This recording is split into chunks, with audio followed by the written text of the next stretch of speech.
An inventive child named Pat wants to reach an apple in a tree without climbing the tree. Sitting in a chair connected to a rope that passes over a frictionless pulley, Pat pulls on the loose end of the rope with such a force that the spring scale reads 250 newtons.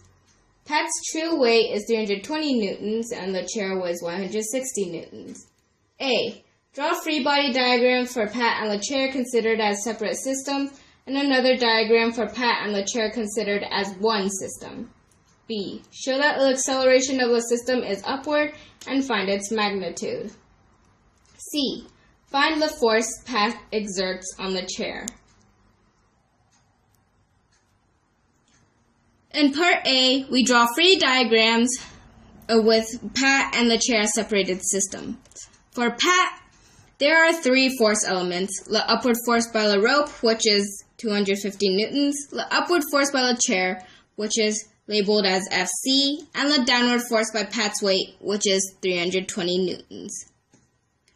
For the chair, there are also three force components: the upward force by the rope, which is 250 newtons, the downward force by Pat, which is labeled Fp, and the downward force due to the weight of the chair, which is 160 newtons. According to Newton's third law, Fc equals Fp. Second, we draw the free body diagram with Pat and the chair considered as a single system. As shown in this diagram, there are two upward forces by the rope, each 250 newtons.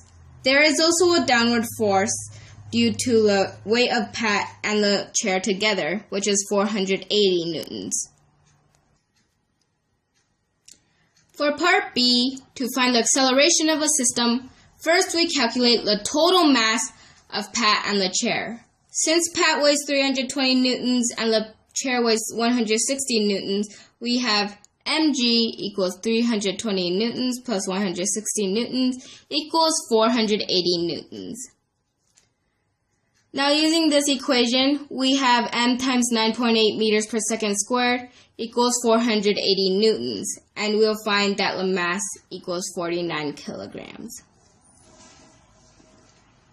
Since we know that F equals ma, where F equals the total upward force minus the total downward force, we have ma equals 2t minus 320 minus 160, which, after putting in all the numbers into the equation, you will have an acceleration of 0.408 meters per second squared.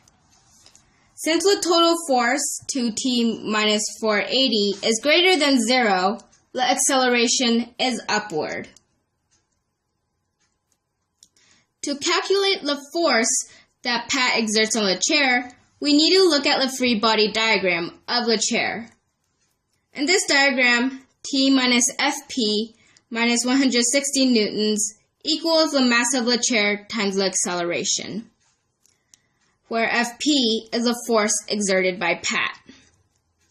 The mass of the chair is 160 divided by 9.8, which is 16.33 kilograms. And rearranging this equation, and you'll get Fp equals mass of the chair times acceleration plus 160 newtons minus t. And putting in all the numbers, we would get negative 83.3 newtons. And the minus sign indicates that the force is downward.